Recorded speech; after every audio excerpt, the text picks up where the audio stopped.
Hello everyone, welcome back to another Sandbox MMO video.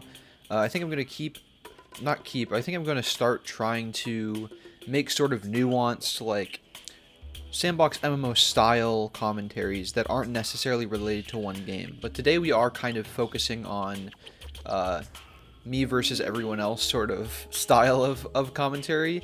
We're specifically talking about Nexus Station's system, their world editor system, versus every other pixel-like, world-like sort of system where they have live building.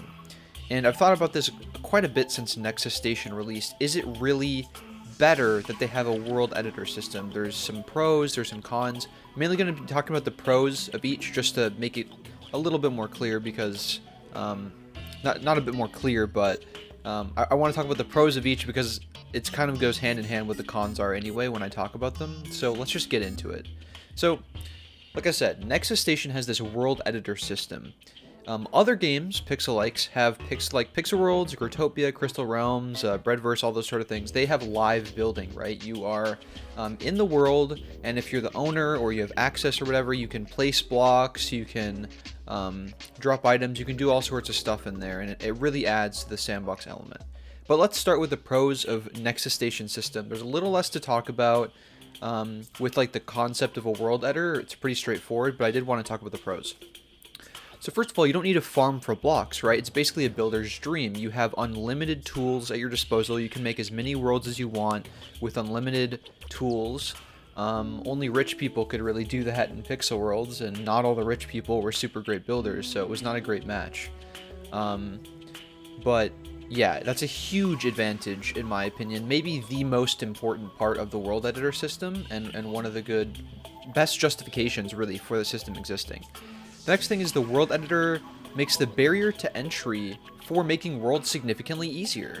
In the end, it's more likely that we'll get more and higher quality worlds in Nexus, just like I was saying, right? Because, you know, in Pixel Worlds, a bunch of rich people, they're profiteers, right? Maybe they're not spending a lot of time building, so there's this very small niche where someone both has to be rich and they have to be good at world building to, get World of the Week or even just make good worlds in general. And there was some crossover where people were rich and they were able to sell worlds and I don't know, all that sort of stuff. There's definitely overlap for rich people and good builders as well, but this whole system, for people who want to come to Nexus Station to build, it's really vital that this barrier to entry is a lot less. Because all those good builders can come out of the woodworks, right? They don't have to be poor and sit in having nothing and trying to scrap their way to making a world. They can just build, and they can build as much as they want. Like I said, they can build multiple worlds. It's really great. And you can test the world while you're making it too. You don't have to just go off nothing, especially when you're making a parkour or a hoops world. That's really important that you can just test it. And I think that system is very smooth in Nexus. And the building itself is a lot more satisfying and fun than I do remember. It's nice, and again, it helps that the textures are great. I love all of the blocks and props. I've said this time and time again, the blocks and the props, the backgrounds, even the world background, all that sort of stuff. I love it. It's lovely. So that's the main bit I have about the world editor system. Now let's get into like pixel-like live building style.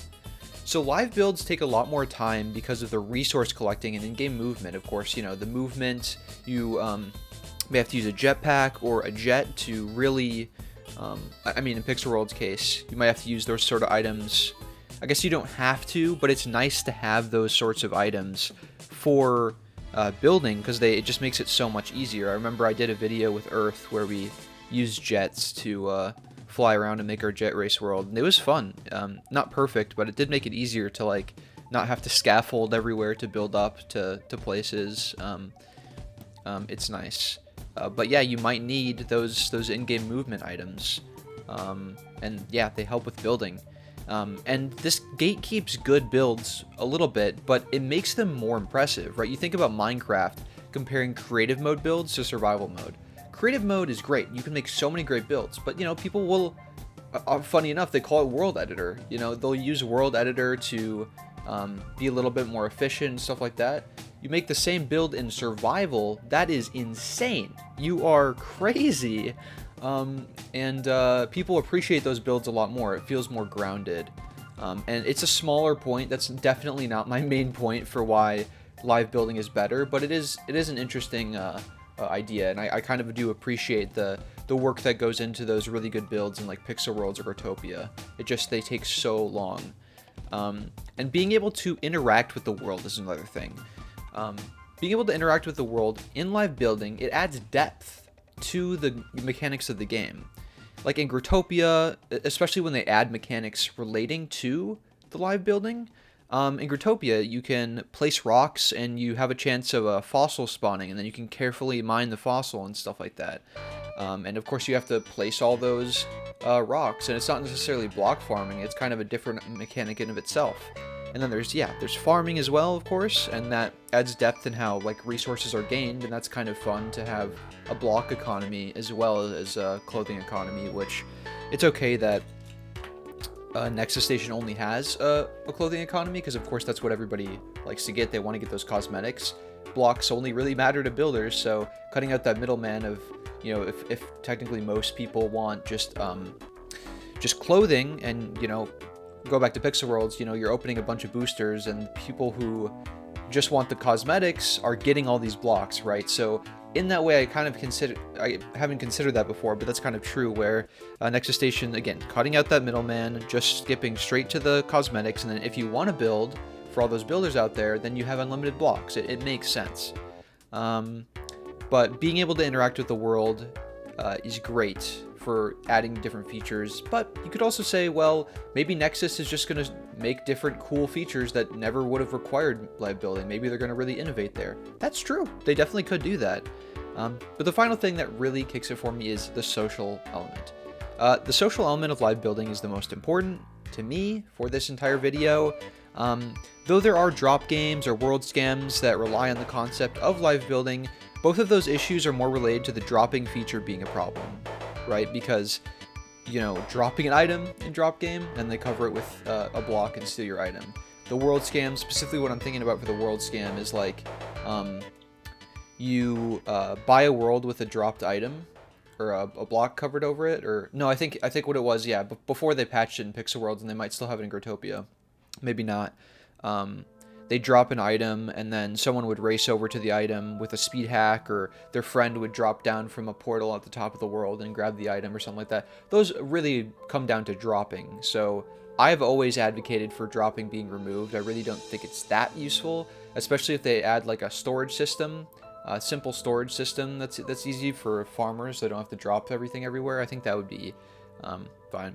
I'm kind of speaking to a brick wall because I'm not really referring to a specific game here. I'm just talking about sandbox MMOs, but in this case I am like kind of Pixel Worlds versus Nexus Station in this way.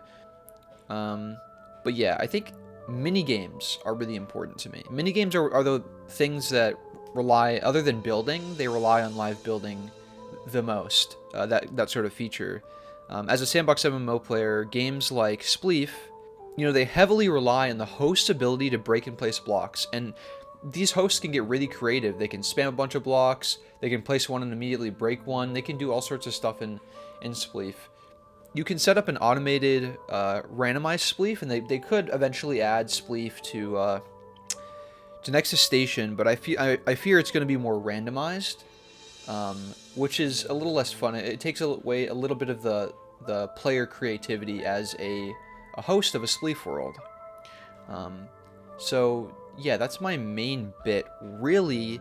But what if Nexus Station could have live building and a world editor? What if you could world edit for the very first time you create a world, and you could build all of this world stuff? And then, of course, once you complete the world and you publish it, maybe you can go in while you're in the world, while you're the owner of the world, and you can place blocks or do that sort of thing. That might help with minigames a little bit being a possibility.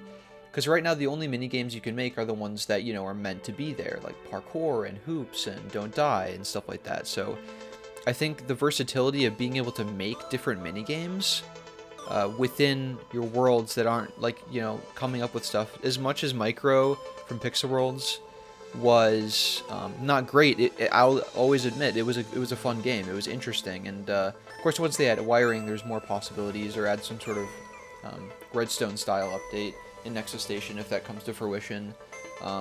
Minigames could always be added, but yeah, I think the hangout aspect, the social aspect of being able to make minigames and you know, live changing, you could get input from other players as well about your build, and then you can change it there. I think that's really cool. Of course, you can always do that like on a stream, like you're live editing it and someone can say something, or you show a picture of your world to someone and then you can go back in the draft and change it. But yeah, that's just my thought there. But as for live building and world editing coexisting, in Nexus Station, I don't think it can. They've already built the whole system around the world editor, and if they were to add live building, okay, well, you'd have to figure out a system for your player to be on screen and have the giant inventory of infinite items.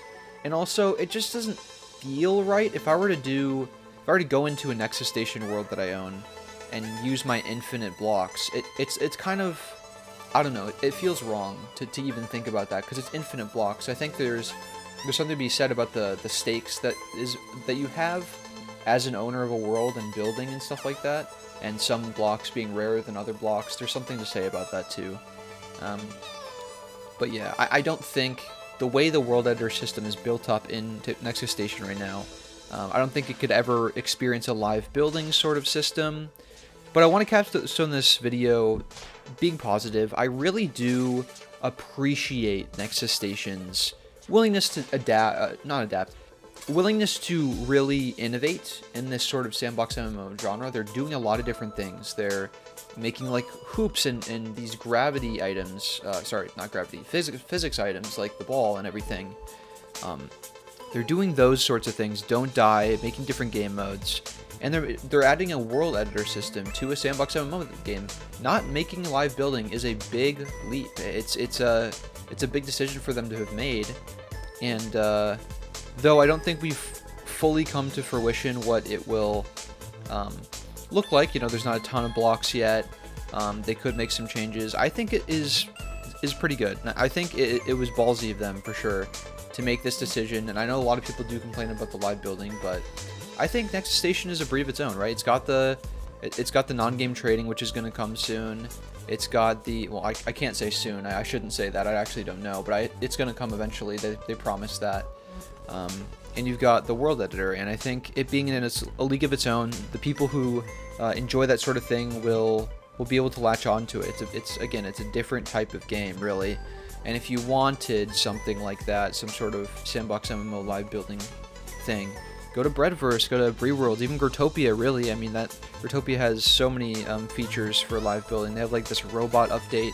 I'm not super in tune with Growtopia. Small side note, a little PS. I'm gonna make these sandbox MMO videos. I think I should probably get into Growtopia a bit. Maybe have a couple Growtopia streams a month or something like that, just so I can get a grasp on, because they are kind of the king of the sandbox MMO. They have so many different features, but that's besides the point. That's a little off the point. But yeah, thank you guys so much for watching. Do you agree? Should Nexus Station find some way to get a live building feature, completely kill the world editor feature? I personally don't think so, but I'd love to hear what you guys think about live building and what the pros and cons are in your opinion. And yeah, thanks for sticking around. I'll see ya. Bye.